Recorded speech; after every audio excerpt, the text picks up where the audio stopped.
Então a gente está... Meu nome é Dayana, eu sou especialista em clínica médica, colunista do portal e do Whitebook. Hoje a gente vai fazer uma live sobre analgesia e sedação. A ideia da nossa live hoje é a gente revisar alguns conceitos, tirar algumas dúvidas. Recebemos algumas dúvidas previamente da galera pelo Instagram, pelo meu inbox. Então a gente fez um roteiro baseado nas dúvidas de vocês. O Renato já deve estar quase entrando. Quando ele entrar, eu falo um pouquinho mais sobre ele. Não sei se vocês repararam, mas nos nossos stories a gente acabou de liberar um e-book sobre analgesia e sedação. E sedação é um e-book que a gente preparou com muito carinho para que vocês possam depois revisar o estudo de vocês, estudar um pouquinho mais. Tem umas bibliografias legais lá no e-book para vocês seguirem. Eu fiz junto com o Felipe Amado. Não sei se o Felipe está por aí, mas ele entrar na live também. O Felipe, ele é intensivista. E foi muito bacana trabalhar com ele. Então, o e-book está lá nos stories, baixem lá e depois me deem um feedback do que vocês acharam, se a gente continua ou não fazendo e-book, o que vocês acham bacana, beleza? Ó, já falaram aí que o Renato é o melhor anestésico do Brasil. O e-book está nos stories, Arthur, você me perguntou aí, está lá nos stories. Deixa eu ver se eu acho aqui o Renato para convidar.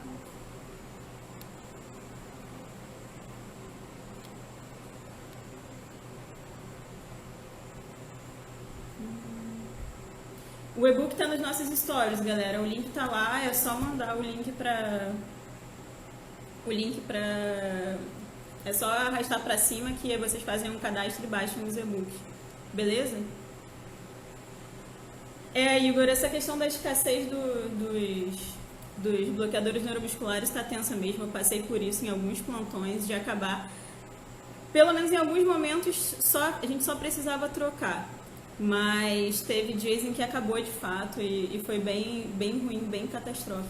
Ah, Carlos, que bom que você gostou do e-book, fico feliz.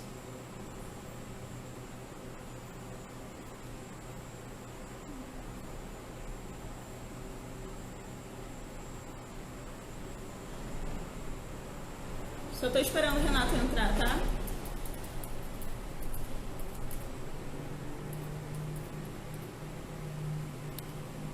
Deixa eu ver. Vamos lá, vamos lá.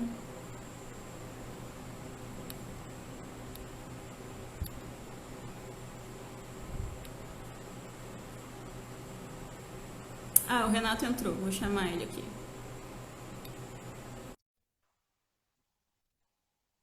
Pronto. Ele está conectando aí.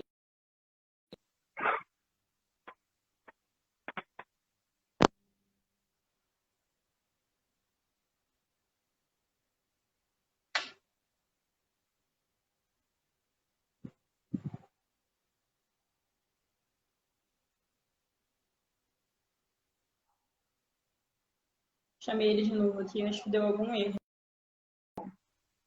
Tá entrando, tá carregando. Caiu.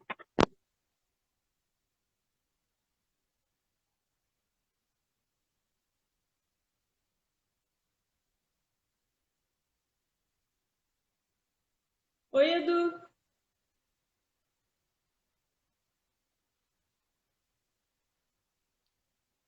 Bom, vamos lá. Enquanto o Renato está conectando aqui, eu vou... Revisando as coisas que a gente falou. Ah, entrou. Olá, Ó. tudo bom? Ah, tudo bem?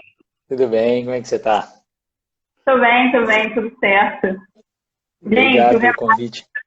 Nossa, eu tô super feliz, Renato. E eu vou te falar que eu recebi muito inbox da galera agradecendo, dizendo que viria assistir a live porque gostava muito do seu trabalho. Então, assim, Que legal, poxa, fico feliz. O trabalho que você está fazendo é fantástico. Assim, eu acompanho, né? Eu sempre vejo seus vídeos, sempre acompanho suas redes sociais.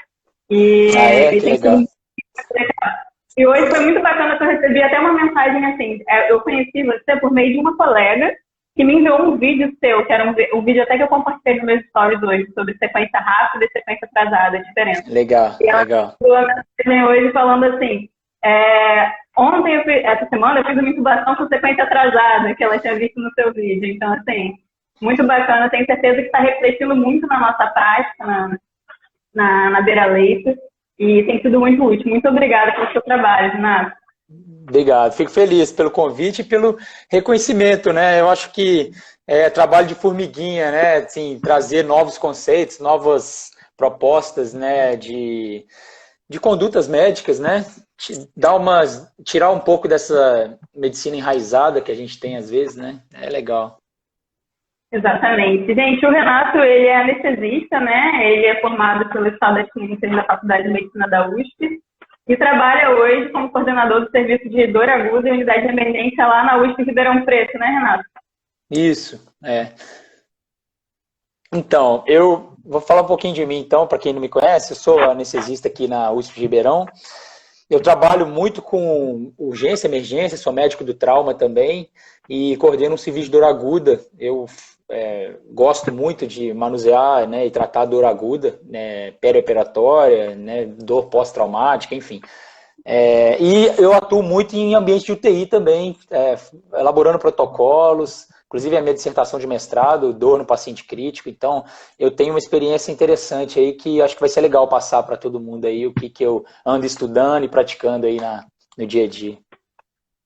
Muito bom, muito bom. Gente, eu vou desativar os comentários aqui só para a gente dar prosseguimento, mas na frente eu ativo de novo, tá? Beleza.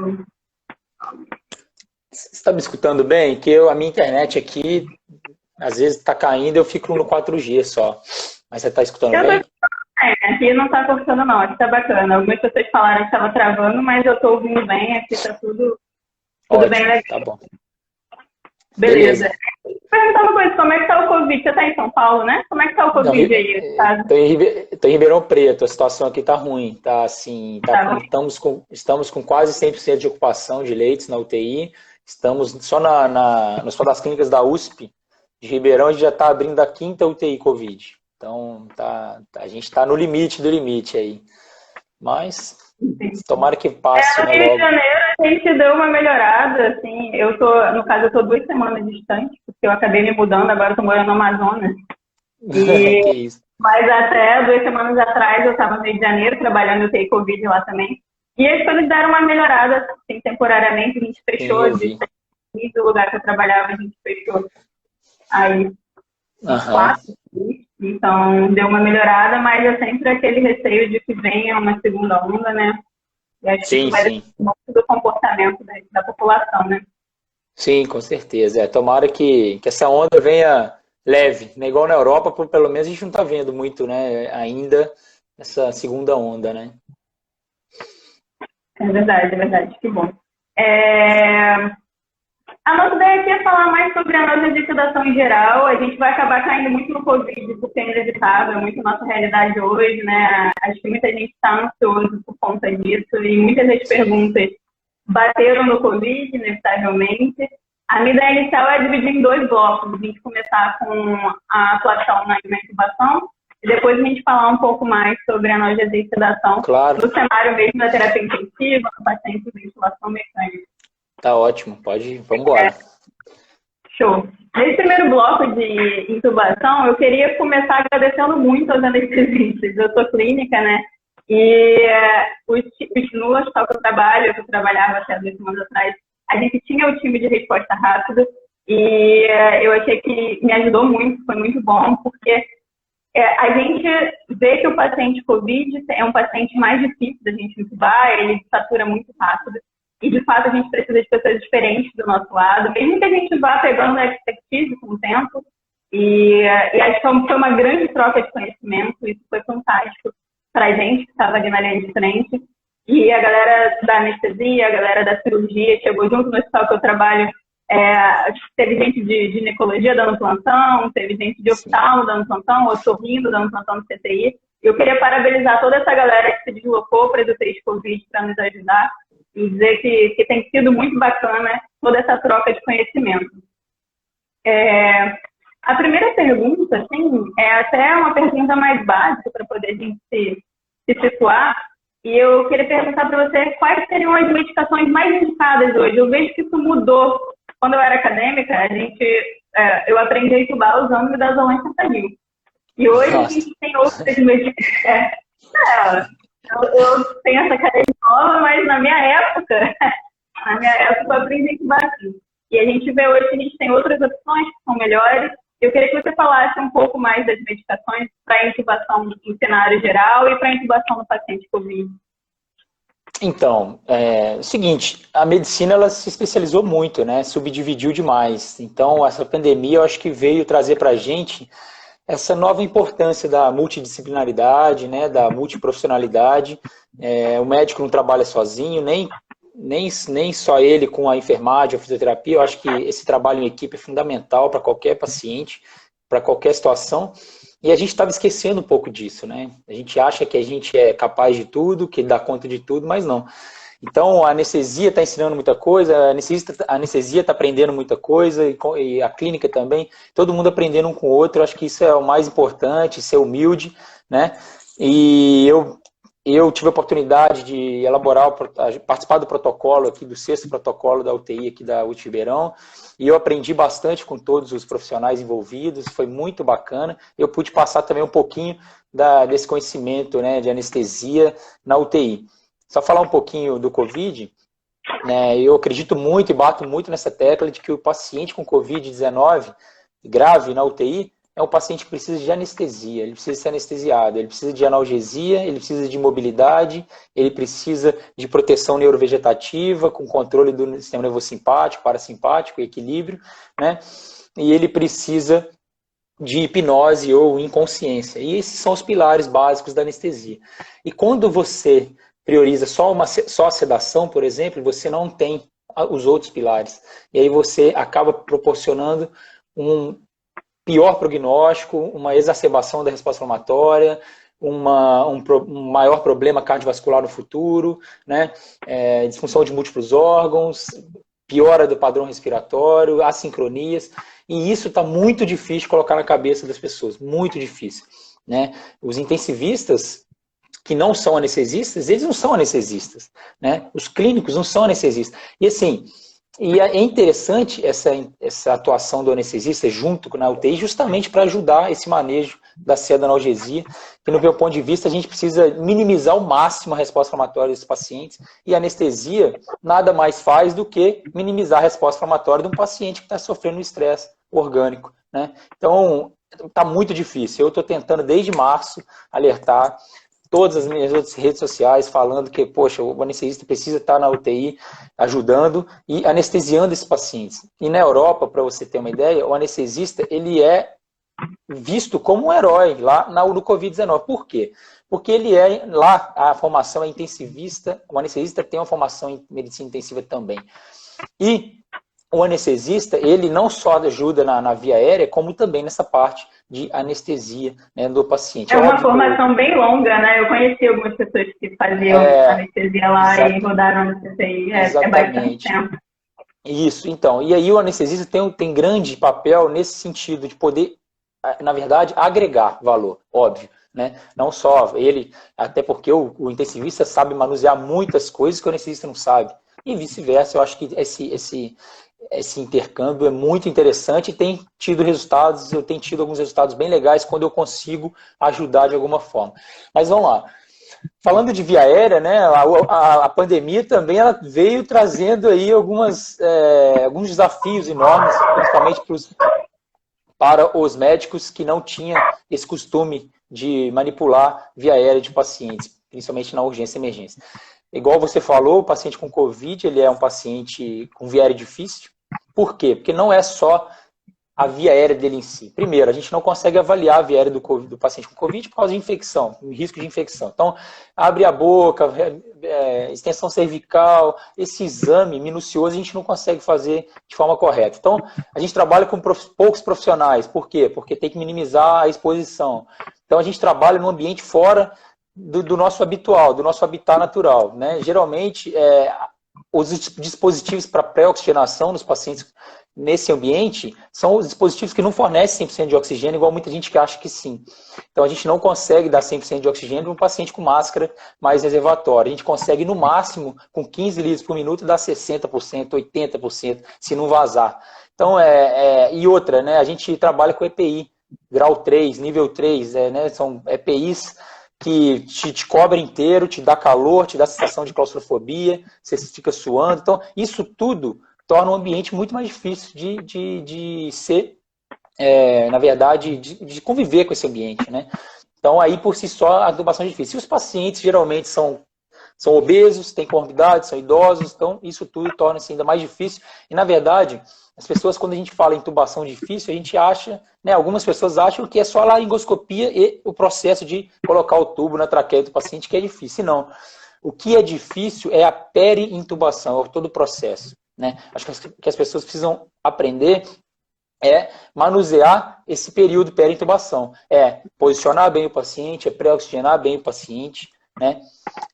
Saber induzir, usar as drogas indutoras, o seu tempo de farmacocinética, farmacodinâmica dessas medicações, e tem que saber, obviamente, utilizar um laringoscópio de forma correta, com o mínimo de trauma possível, né? Quanto mais força, mais agressivo você for, mais medicação você vai precisar fazer, mais efeito colateral você vai causar na sua intubação, né? E outra coisa é pós-intubação, porque tem muitas situações que o paciente faz parada cardíaca pós-intubação, que muitas das vezes ou é pela hipotensão que você causou, ou pela hipóxia, que você não conseguiu intubar adequadamente, ou pela hipóxia que você não conseguiu peroxigenar adequadamente, ou pela instalação abrupta de ventilação positiva, no qual, por exemplo, o paciente deixa de fazer ventilação negativa, que é a respiração espontânea com esforço, no qual melhora o retorno venoso, é o que mantém o retorno venoso do paciente. Quando você causa uma apneia, você perde esse retorno venoso, parte dele, e quando você instala uma pressão positiva de forma abrupta, né, num paciente que já está hipotenso pelas suas drogas de indução, você acaba proporcionando aí uma falha ou um enchimento ventricular direito muito ruim, a ponto de causar uma parada cardíaca, e você, às vezes, preocupado com fixação de tubo, com outras coisas, acaba demorando a diagnosticar essa parada cardíaca, e alguns relatos que eu recebi de colegas que tiveram, né, ou souberam de paradas cardíacas pós-intubação com Covid que não retornaram aos batimentos espontâneos por conta muito disso. Então, esse processo de peri-intubação é muito importante. Não é simplesmente eu preciso aprender a intubar. Não é manipular laringoscópio, não é só isso, gente. Pelo amor de Deus, eu acho que a gente tem que abrir a cabeça e saber utilizar todas as fases da intubação de forma correta, não só a laringoscopia, né? Então, falando de droga, que é uma das coisas importantes, não é só isso, né? A gente tem drogas com um perfil muito melhor para esses pacientes, por exemplo. Então, falando um pouquinho de sequência rápida, sequência atrasada, muita gente não sabe disso, mas eu vou falar para vocês o seguinte. Um dos problemas da anestesia, uma das preocupações da anestesia com relação à mortalidade, morbidade, é a broncoaspiração. A gente sabe que pacientes com estômago cheio, quando a gente induz um coma, que é a anestesia, esses pacientes perdem reflexo de via aérea, perdem reflexo e tônus, né, muscular, tanto de esfíncter esofagiano, né, superior, inferior, quanto de musculatura de laringe e faringe, predispondo à regurgitação, e esses pacientes deprimem o reflexo de via aérea com as medicações que a gente faz, com coma induzido, e esse paciente broncoaspira. Em 1946, o Mendelssohn já tinha descrito a síndrome de Mendes, que é a pneumonite química por broncoaspiração de conteúdo gástrico. Beleza. E aí, em 1951, teve um comitê, que é a Associação Americana de Anestesia, montou para averiguar as mortes relacionadas à anestesia na época.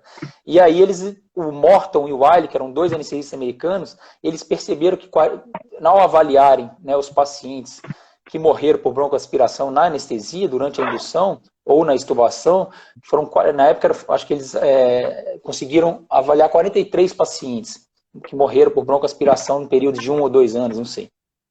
E eles perceberam que a indução estava sendo de forma errada, porque eles estavam ventilando, predispondo o paciente a receber ventilação. Então, o que eles perceberam? Poxa, não vamos ventilar esses pacientes depois de induzidos, porque se a gente ventila esse paciente, a gente joga ar para dentro do estômago também e predispõe a broncoaspiração. Então, vamos fazer o quê? Vamos induzir o paciente e logo em seguida intubar, para justamente evitar a ventilação e broncoaspiração. Daí surgiu a sequência rápida, que eles já na época, eles já orientavam, em 1951, a intubar com cabeceira elevada, justamente para evitar regurgitação, então pelo menos 20 graus, isso quase ninguém faz na urgência e emergência, é difícil você ver alguém intubando com paciente com dorso elevado, porque todo paciente na urgência e emergência tem estômago cheio, tem que esperar o contrário. Então, beleza. Aí depois eles também sugeriram pré-oxigenação, né, agora a gente já sabe que a pré-oxigenação ideal são 8 inspirações forçadas ou 3 minutos com bom acoplamento de oxigênio a 100%, se possível, de preferência com CPAP ou uma válvula que forneça 5 centímetros de água, pelo menos, de pressão. Tá bom, beleza. E ele lá nessa época eles não sabiam disso, desse tempo de pré-oxigenação, mas eles recomendavam oferta de oxigênio pré-intubação. E aí depois eles sugeriram o quê? Indução com hipnótico, tá? Que na época era o tiopental que eles usavam, e a tubucurarina, que era um curare adespolarizantes, como, por exemplo, cisatracúrio, atracúrio, rocurônio.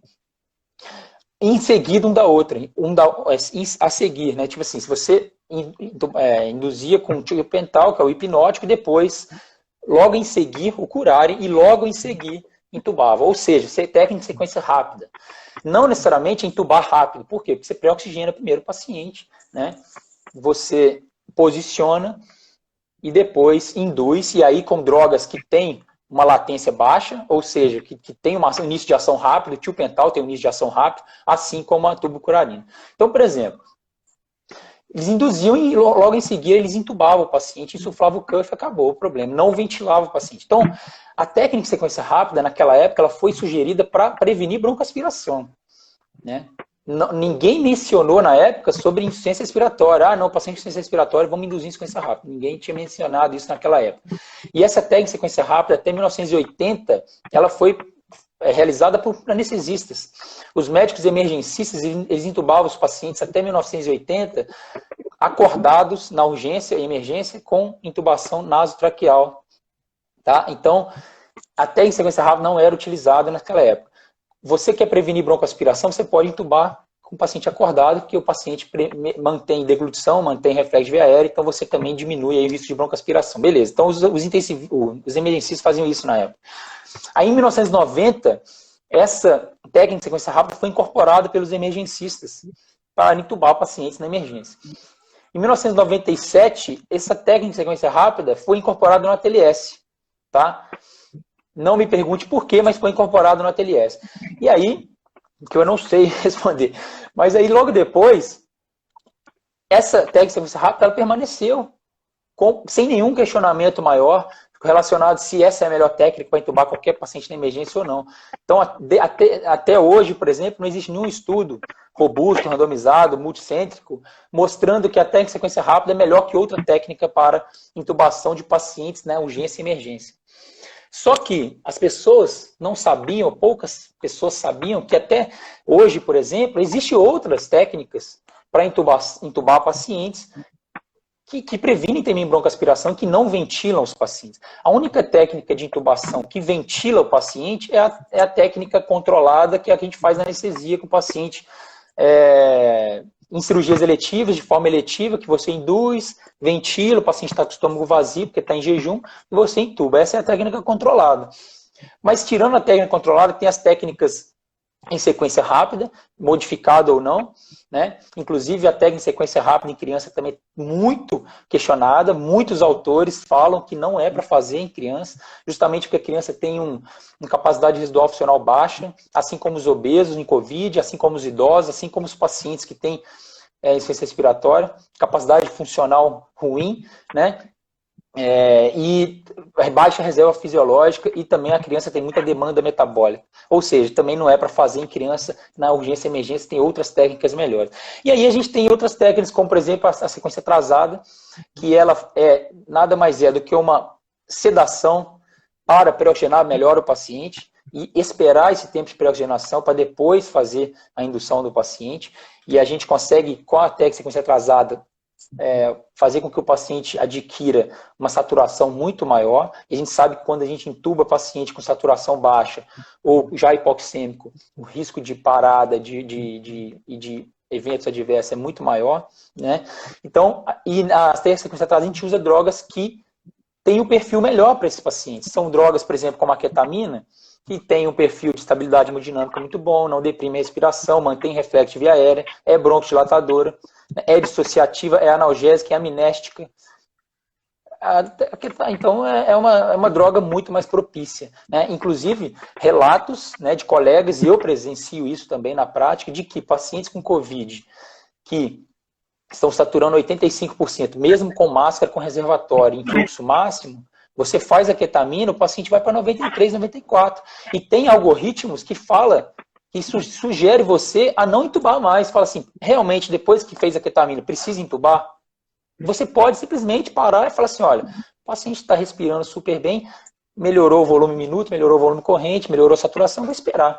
Então teve um amigo meu que me ligou e falou, Renato, aqui, eu acabei de fazer ketamina, o paciente está saturando 94 aqui com Covid, e aí, o que eu faço? Eu falo, cara, espera, vai entubar para quê agora?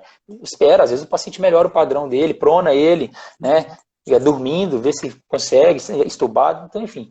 Aí tem a técnica acordado também, que você pode entubar pacientes acordados, né, com anestesia tópica ou por broncoscopia.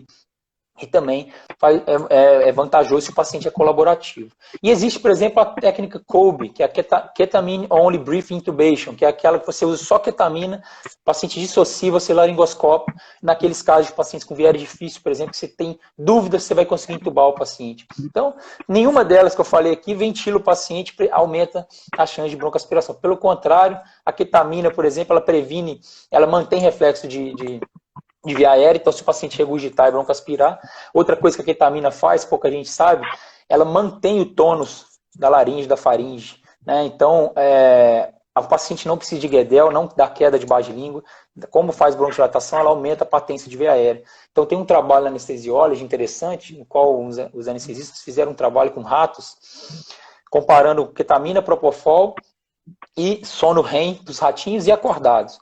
Em todos eles, ketamina versus sono REM, ketamina versus sono não REM, ketamina versus propofol, ketamina versus ratos acordados, todos eles, a ketamina aumentou volume minuto, volume corrente, diminuiu o pH-CO2, melhorou a saturação, manteve o tônus do genioglosso, que é o músculo responsável, maior responsável pela patente via aérea, que é da queda de baixa língua, e Dutch Cycle, que é o tempo de inspiração dentro de um ciclo respiratório. Então, assim, por que a gente ainda usa sequência rápida com midazolam, fentanil, que deprime a respiração, que tem uma latência mais alta?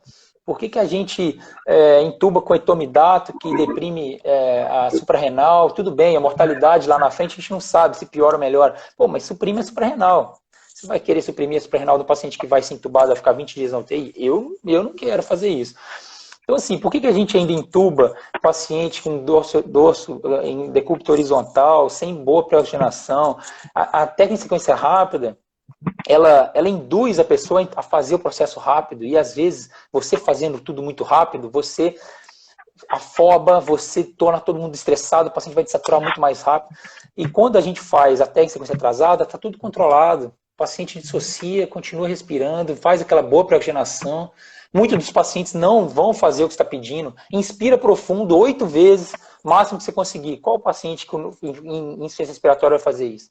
Então, precisa ser discutido. E todos os guidelines internacionais, eles recomendavam técnica de sequência rápida para COVID. E quando eu vi aquilo, eu falava, gente, acho que está tendo um confundimento, está tendo alguma coisa aí que as pessoas não estão entendendo a diferença entre sequência rápida e intubação na emergência, sabe? Então, inclusive, eu tive a facilidade de mandar um editorial, um artigo para anestesia e analgesia relacionada à sequência atrasada no COVID, sugerindo essa técnica de intubação. Graças a Deus foi aceito, foi publicado. Pô, a segunda revista de anestesia mais importante do mundo. Então, pelo menos alertou, sabe? Na verdade, faz as pessoas se questionarem. Isso que é o mais importante. Você tem a autonomia para você fazer o que é melhor para o seu paciente. Isso está no Código de Ética Médica, entendeu? Só que ter esse leque de opção é muito bom. Você ter 4, 5 opções de técnica de intubação no paciente, não só sequência rápida, entendeu? Aí você vai me perguntar, Renato, você faz técnica de sequência rápida? Eu faço. Eu falo, cada vez menos. Não lembro a última que eu fiz, para você ter ideia.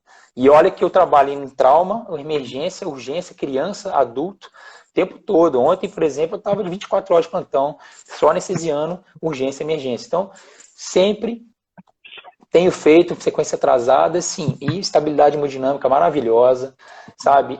Pré-oxigenação muito boa, o paciente não desatura, o paciente mantém a pós-intubação, a hemodinâmica e a saturação. Tem trabalhos comparando TEG sequência rápida, que era um protocolo antigo, por exemplo, de um serviço de emergência do Texas, que eles começaram a fazer TEG sequência atrasada e repararam que teve diminuição de mortalidade. Então, mas é um estudo assim, antes e depois, né, observacional. Então, assim, precisa ainda, obviamente, ter ensaios clínicos randomizados. Podia ter isso no Covid, né? Vamos fazer um ensaio clínico, vamos entubar em sequência rápida, sequência atrasada e ver qual que é né? Então, é isso. Agora, uma outra coisa legal, por exemplo, quando você faz a técnica em sequência atrasada sem relaxante muscular, que é a COBE, por exemplo, você pode entubar e conectar o paciente no ventilador e transicionar essa ventilação negativa, né, pressão negativa para pressão positiva de forma gradual, principalmente nos pacientes mais graves. E aí você diminui aquela chance de piorar o retorno venoso e proporcionar uma parada cardíaca. Tem gente que recomenda isso, especialistas, então eu acho que é muito interessante também. Desculpa, acho que eu falei demais.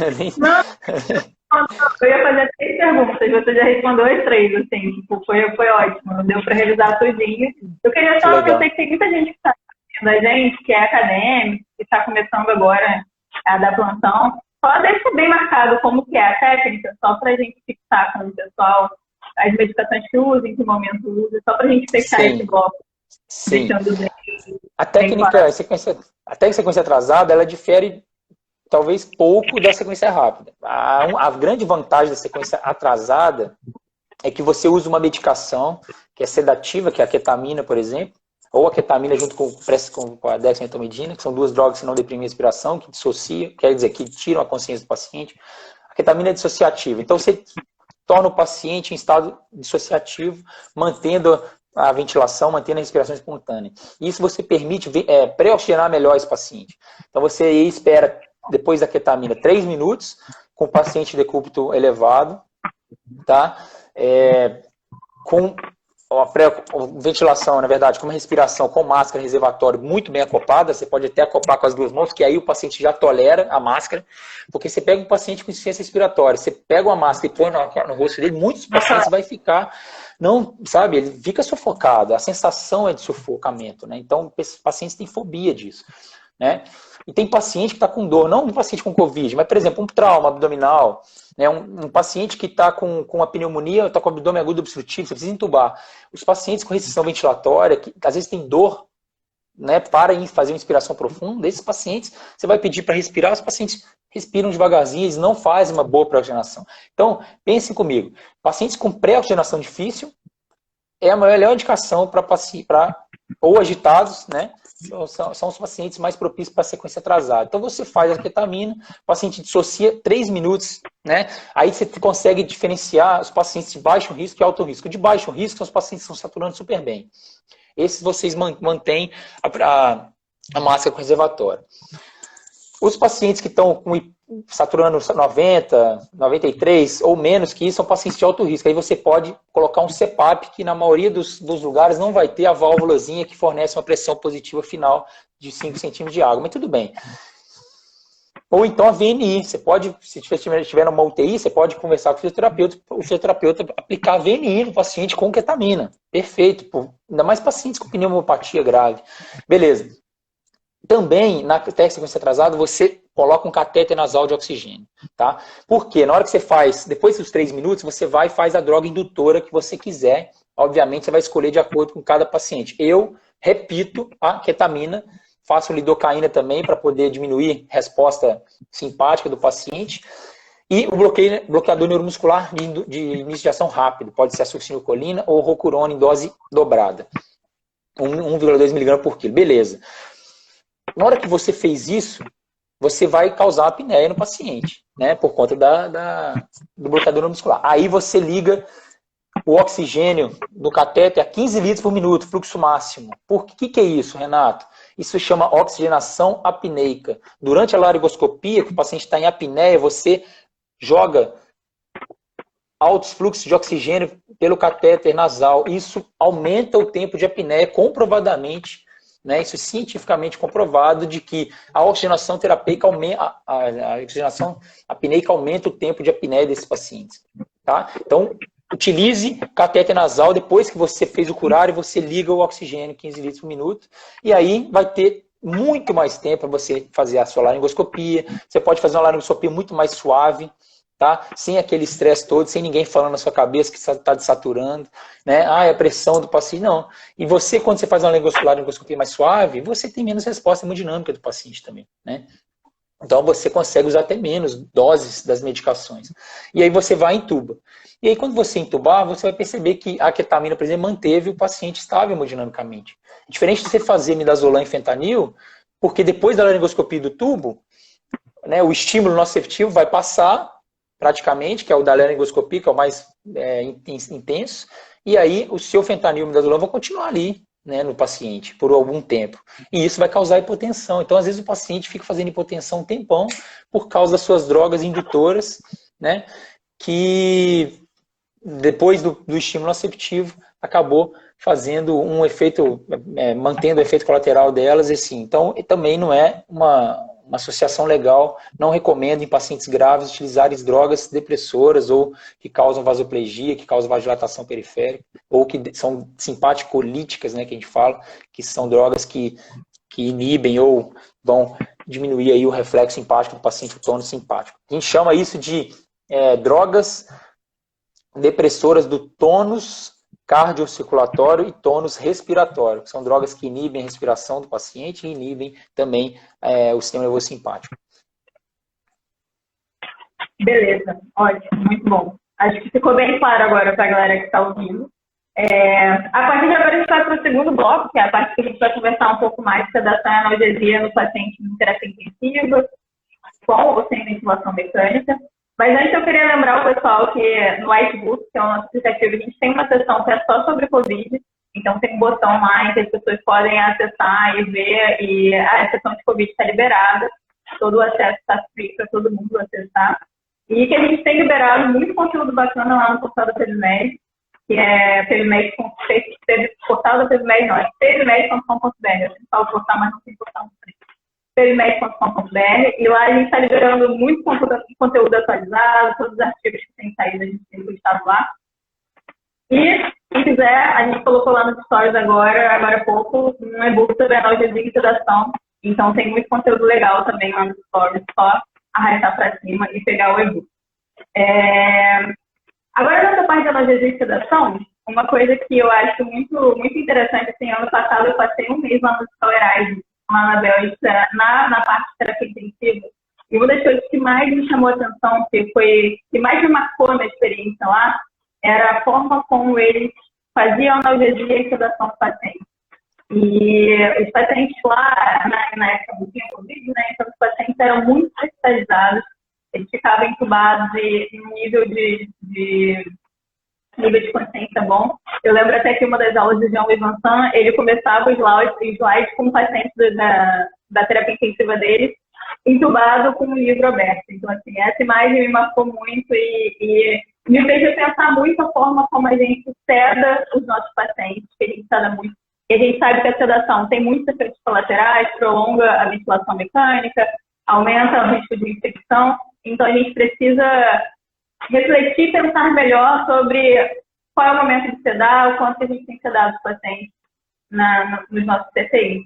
E ele traz para a gente um conceito chamado DECAT, que é você colocar analgesia precoce, sedativos mínimos e cuidados humanos máximos. E eu levei essa máxima para a minha vida, assim, eu sempre que eu estou num plantão, eu lembro disso. Falei, nossa, vamos fazer uma analgesia boa, precocemente, e usar menos sedativos, e cuidar do nosso paciente, né? Estar mais atento, estar mais perto do paciente. Então, eu queria começar agora com as perguntas. Paciente no CTI, qual seria a melhor forma da gente fazer analgesia e sedação, principalmente no paciente intubado? Essas são as perguntas que fizeram com relação às medicações que a gente deve usar. Então, eu acho que você falou muito bem, é fantástico isso aí, né? O último guideline, os dois últimos guidelines, né, de 2013 e 2018 da Sociedade Americana de Medicina Intensiva, enfim, que fala sobre dor, agitação, delírio e fala sobre qualidade do sono. É um pacote, é um guideline com várias recomendações. Já fala, analgesiar mais, sedar menos, né? Isso é a máxima hoje da terapia intensiva relacionada a isso. Fala também sobre que todo paciente crítico, né, a dor deve ser monitorada de forma rotineira, ou seja, nos Estados Unidos, por exemplo, na década de 90, eles lançaram, né, a dor como quinto sinal vital, uma campanha, né, nacional para poder melhorar a qualidade de tratamento da dor dos americanos, que na época era muito deficiente, né? Eles, como os americanos têm dados de tudo, eles sabiam que o controle álgico, que a incidência de dor aguda e crônica nos Estados Unidos era muito alta e eles precisavam melhorar isso. Só que foi um tiro no pé, porque no primeiro momento eles reduziram muito, né, as queixas de dor dos pacientes, né, da população, mas só que fizeram de forma errada, né? Talvez não poderia ser, poderia ser de outra forma, mas eles incentivaram o uso de opioide, a indústria farmacêutica também pegou pesado, e eles hoje estão passando por uma crise absurda de opioide, com mais de 70 mil americanos morrendo por overdose de opioide. Né? A diferença do Brasil, que o Brasil não passa por isso, porque lá a prescrição é deliberada, né, e muito incentivada. E uma das coisas que lá acontece, e que está acontecendo nas UTIs no Brasil, por exemplo, é o seguinte, eu falo muito isso, né, o Brasil não tem crise de opioide, mas ele tem crise de benzodiazepínico. O Brasil já foi considerado pela OMS como o segundo país mais ansioso do mundo, ou seja, mais de 50, 60 milhões de cápsulas de Rivotril vendidas no Brasil por ano, né? E por que acontece isso? Por que no Brasil acontece essa crise de benzodiazepínico e lá nos Estados Unidos a crise de opioide? Porque prescrever, fácil, né? A indústria farmacêutica também ela incentiva, a gente prescreve. O mais difícil é o quê? É o que precisa ser feito, é casar com o paciente. Por quê? Quando você prescreve duas medicações com alto poder de causar dependência, que são tarjas pretas, são psicotrópicas, né? Para um paciente, você tem que casar com o paciente. Você tem que pegar um anel, botar no dedo dele, botar outro no seu e falar assim, eu vou ficar com esse paciente agora até eu desmamar essas medicações desse paciente.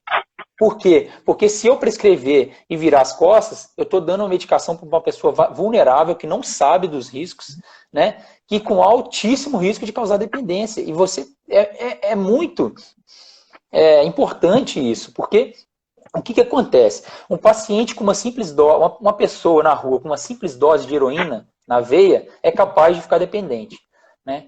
Uma dose de heroína.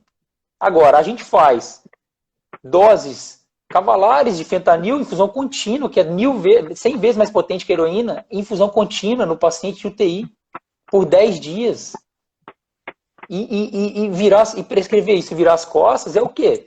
É causar um transtorno absurdo o paciente, né? Benzodiazepínico é a mesma coisa. E quais são as duas drogas de sedação, né? Que a pessoa gosta muito de falar sedação na UTI, eu acho que é um termo que a gente tinha que cada vez falar menos, tinha que falar pseudoanalgesia, ou anestesia, né? Ou analgesia, né? Porque, como eu disse lá atrás, o paciente, né, de UTI crítica, ele precisa de analgesia e inconsciência, nos pacientes graves, eu estou falando, né, nos pacientes que estão se recuperando, com certeza ele está consciente, né, com um RAS maior é melhor, por exemplo, escala de sedação, mas tudo bem. Esses pacientes que recebem midazolam e fentanil, por exemplo, são pacientes que precisam receber o mínimo possível dessas duas medicações, né, pelo menor tempo possível e ser desmamado de forma programada, né? Então, a partir do momento que você prescreveu o midazolam e fentanil, você já tem que estar pensando lá na frente, cara, eu já vou pensar no desmame. Por quê? Porque eu já evito duas coisas com isso, que são dois conceitos que todo médico de UTI tem que ter hoje em dia. Todo médico que lida com opioide tem que ter. E com benzodiazepínico, que é o quê? O conceito de tolerância, tá? E dependência, ou sim de abstinência. O opioide, ele tem um alto poder de causar tolerância. Então, você usa uma dose hoje, amanhã essa dose já não funciona. Tem que ser 2 vezes essa dose. Aí amanhã você aumenta o fentanil, aí esse paciente, daqui a 2 dias, ele vai precisar de 2 vezes essa dose, ou 1,5 vezes, eu não sei. Mas ele vai precisar de doses cada vez maiores para atingir o mesmo efeito. Por quê? Porque o paciente vai adquirindo intolerância, vai fazendo down regulation dos receptores Mi nas células, né? Nas células efetoras, né? onde o opioide está, que são as células do sistema nervoso central, por exemplo, né? Neuronais. Então, por exemplo, o midazolam é a mesma coisa, ele causa tolerância, o paciente vai precisando de dose cada vez maior. O midazolam, ele causa agitação paradoxal, os pacientes de repente começam a agitar por conta do benzodiazepínico, né? Agora, o opioide por si só, ele causa, além de tolerância, ele causa hiperalgesia, um efeito paradoxal do opioide que pouca gente reconhece. Então vai chegar uma hora que uma dose alta de fentanil, o paciente vai agitar e porque está fazendo hiperalgesia. O que é hiperalgesia? É aquela dor desproporcional que o paciente tem. Então, o paciente começa a ficar agitado, muito agitado, ninguém sabe o que está acontecendo, é o que pode ser hiperalgesia. Como você faz isso? Eu vou falar daqui a pouco. Como você diagnostica e trata uma hiperalgesia. Agora, uma outra coisa que o opioide faz, né, e o benzodiazepínico é o quê? Síndrome de abstinência. Então, muitas das vezes a gente vê ainda isso, né? Pacientes usando midazolam e fentanil com usão contínua. Agora vamos suspender para a gente ver, suspende a sedação para a gente ver se o paciente acorda. Depois de 3, 4 dias de midazolam e fentanil. O que acontece? O paciente vai fazer abstinência. E a abstinência é catastrófica, por quê? Descarga adrenérgica, pode fazer edema agudo de pulmão, pode fazer isquemia miocárdica, pode fazer convulsão, hipoglicemia, né? Febre, pode fazer um monte de coisa. Então a gente não quer isso também. Então, primeira coisa que eu talvez recomendaria para vocês que estão assistindo é o seguinte: paciente agitado, ou é um paciente que está com dor, hiperalgesia, ou é um paciente com síndrome de abstinência. Isso tem que ser excluído desses pacientes, né? Então, como que a gente faz isso? Primeiro, monitorando, né? Segundo, utilizando de forma racional essas medicações, né? Então, por exemplo, muitas UTIs no Brasil não usam escalas comportamentais de dor para avaliação de dor desses pacientes, né? E então, se não avalia o paciente de forma adequada, como é que vai tratar uma dor? Como é que vai saber se ela existe? Não trata. E agora, um outro problema que eu vejo muito grave também.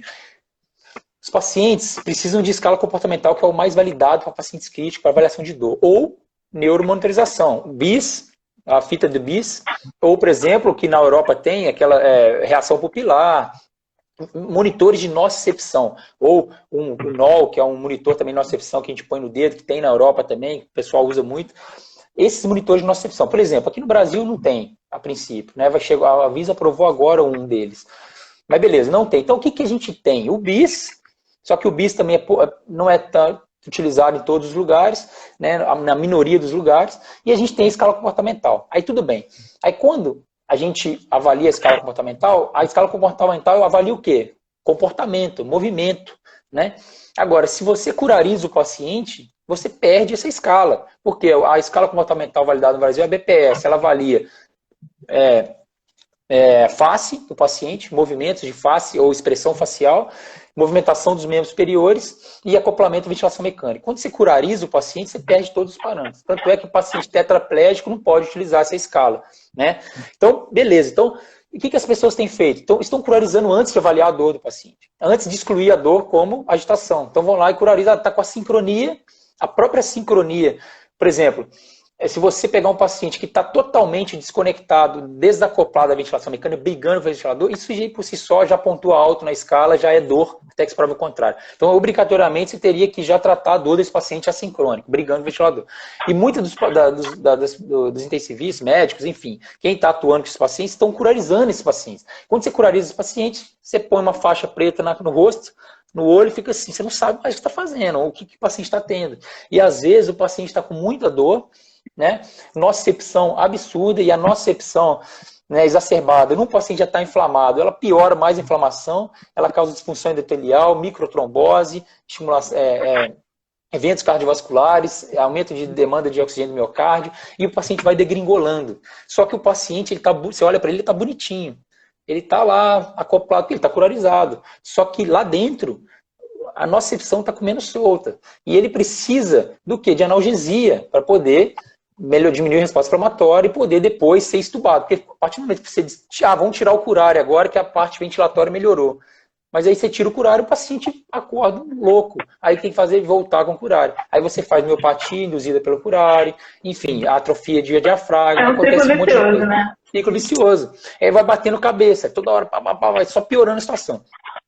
Então, o que que acontece, pessoal? Primeiro, tem que usar drogas que evitam ou previnem hiperalgesia, que evitam, por exemplo, a tolerância induzida pelo benzodiazepínico e o opioide. E tem a máxima hoje na anestesia, né, que vai chegar na terapia intensiva e está chegando, acho que a pandemia trouxe isso para a terapia intensiva, que é a estratégia multimodal, que é você utilizar várias medicações de classes diferentes, em doses menores, para melhorar, cercar a nocicepção por todos os lados e diminuir o uso de opioide, que é o que o mundo inteiro hoje está fazendo, poupar o opioide. Hoje o opioide, na minha opinião, é vilão na terapia intensiva, não é herói, como antigamente, ou como até hoje algumas pessoas acham que é. Então, o que na minha opinião, a gente deve fazer? Utilizar essas drogas antiperalgésicas, por exemplo, dexmedetomidina, antiperalgésica, lidocaína, antiperalgésica. Então, se o paciente está muito agitado e está consumindo muito opioide, está aumentando muito opioide, opa, pode ser hiperalgesia. Pega uma lidocaína, ou uma dexmedetomidina, ou uma ketamina, tá? São drogas antiperalgésicas e faz em bolos o teste terapêutico com o paciente. O paciente, poxa, ficou confortável, olha, hiperalgesia, está confirmado, acabou. Então agora vamos utilizar essas medicações que eu utilizei em bolos para infusão contínua, para manter o paciente, a gente vai diminuindo o midazolam e fentanil, aí você liga o propofol por 1, 2 dias, aí você tira o propofol, entra a dexmedetomidina e vai fazendo rotação.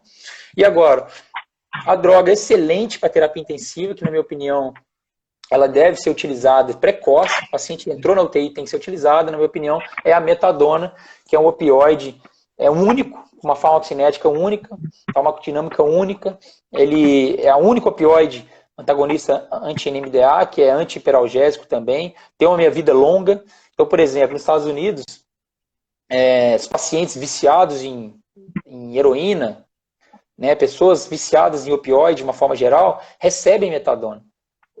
Pode ser um paradoxo. Bom, o paciente viciado em opioide recebe opioide? Sim. A metadona ela não é eufórica e ela não dá tanta sonolência e ela dá analgesia no paciente crítico, mas estou falando no paciente viciado, ela confere ela tem uma meia-vida longa. Então ela inibe. Mas quando que você começa a metadona, Renato? Você começa quando está fazendo desmame ou desde o início? Em que momento que a metadona entra? Então, vou te responder.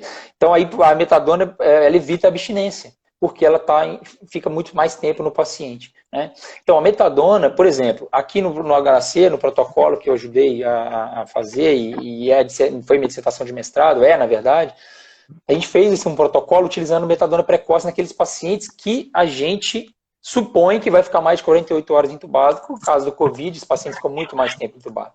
Então, a gente já entra precoce. Por quê? Porque a gente já mata 2 coelhos com uma tacada só. Ela é antiperalgésica, a metadona. E ela é sim de abstinência. Então você consegue desmamar o fentanil muito mais fácil. Tem vários estudos mostrando que diminui o tempo de ventilação mecânica dos pacientes. Você consegue desmamar a sedação mais fácil e os pacientes acordam com analgesiados muito mais confortáveis. Então a metadona, geralmente, ela é recomendada por via... Na verdade, o guideline recomenda você utilizar várias vias de administração diferentes no paciente, porque isso também faz parte da estratégia multimodal. Então, se possível, utilizar metadona via sonda nasointeral. Ah, não, Renato, mas todo paciente tem via sonda nasointeral. Tudo bem, utiliza venosa. Mas é importante utilizar várias vias de administração diferentes. A metadona por via sonda, ela tem uma biodisponibilidade de 80%, né? Tem um pico plasmático de 1 hora. Então, assim...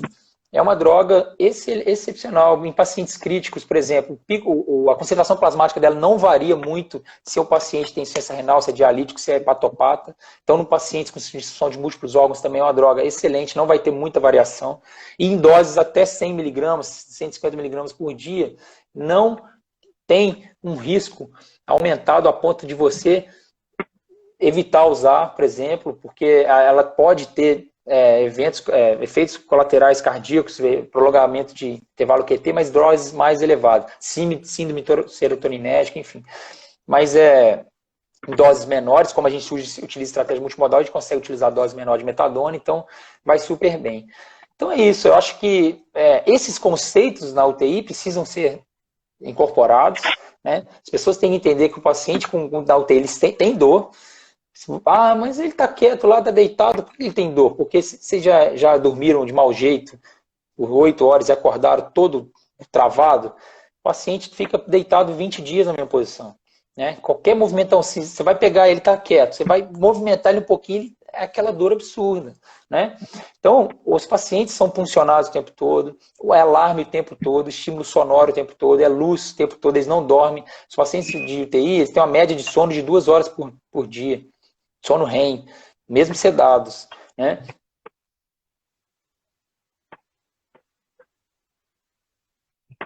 Beleza. Então, são pacientes que têm muito estímulo nociceptivo. Então, são pacientes que precisam de antinocicepção. Beleza. A gente tem 5 minutos para terminar terminar 1 hora do Instagram, né? Fica aí, mas a gente não tiver acabado, a gente volta só para se despedir. Consegui responder as coisas? Desculpa, você tinha muita pergunta, então, né? Foi maravilhoso. Não, foi maravilhoso. Assim, Desculpa, eu fui falando aí. Não, boa parte das perguntas foram respondidas aí. Uma das perguntas era, inclusive, sobre a metadona, que era uma dúvida que me mandaram no inbox, eu achei ótimo. E eu estou dando uma olhada aqui mais ou menos para ver se faltou alguma coisa do que a galera perguntou. Acho que uma das perguntas que a gente pode fazer agora para a gente encerrar, que seria a gente já caminhando para o final, eu vejo muitos pacientes com múltiplas medicações, porque a gente entra nesse ciclo vicioso e o paciente está usando ketamina com propofol, com midazolam e fazem uma mistura de muita coisa. E a minha pergunta é quando que a gente usa o antipsicótico? Assim, em que momento, você falou bastante disso da analgesia, em que momento que é hora da gente colocar ali o antipsicótico? Eu tenho visto muito, né, utilizar antipsicótico, mas de forma precoce. E eu acho que tinha que ser o contrário. Você excluiu uma má analgesia, ou seja, você adequou o paciente, você otimizou a analgesia do paciente, otimizou a sedação, né? Você excluiu dor no paciente. E excluir dor não é, o paciente está com 20 ml de fentanil, não é dor. Não, não é isso. Excluir dor é fazer a escala comportamental, né? Se está curarizado, então você nunca vai saber se o paciente está com dor se ele estiver curarizado e se você não tiver um monitor de nocicepção ou BIS. Então você não vai saber, né? Então, então não sei. Então, vamos lá. Tira o curária, melhora a parte analgésica. Não, aí está agitado mesmo assim. Aí tudo bem. Você adequou tudo, você tem certeza que não é dor, que não é nada, poxa, aí tudo bem. Aí você entra com antipsicótico se o paciente estiver em delírio, né? Obviamente. Aí já foge um pouquinho da minha área, né? Eu não sou intensivista nato, eu sou intensivista do centro cirúrgico, vamos dizer assim. Mas aí já foge um pouquinho da minha área. Mas eu recomendo excluir primeiro dor, excluir má adaptação, má analgesia, para depois entrar com antipsicótico. Perfeito. Renato, foi muito bom, maravilhoso assim, o bate-papo. Para quem está ouvindo aí, continue... Não, foi ótimo, foi muito bom mesmo. Quem continue acompanhando o Renato nas redes sociais, ele tem feito um trabalho incrível falando sobre analgesia, sedação, ajudando muito a galera que está na linha de frente. E não só na parte da anestesia, eu acho que isso faz bacana, Renato, você ajuda muito o clínico geral, o intensivista que está ali no plantão. Então, muito obrigada, quero agradecer muito por você ter aceitado o convite. Eu gostei muito do convite, foi maravilhoso. Queria incentivar o pessoal a acessar lá a nossa seção Covid no Facebook e a entrar no pvmed.com.br e acessar nossos portais. A gente está todo dia lançando muito conteúdo novo, muito conteúdo bacana. Tenho certeza que vai ajudar muita gente. Renato, você quer deixar algum recado para se despedir? Tem 30 segundos. Obrigado, pessoal. Não, me acompanhe lá. Eu tenho um canal no YouTube, tenho um Instagram, tenho um podcast que já foi mais de 270 mil vezes escutado, se chama Mundo da Anestesia, está lá no Spotify. Depois, se vocês puderem lá dar uma olhada, beleza? Obrigado mais uma vez. Parabéns, PebMed, parabéns, Whitebook. Show de bola, vocês são foda. Valeu. Muito bom, valeu, gente. Abraço. Tchau, obrigado, pessoal. Valeu.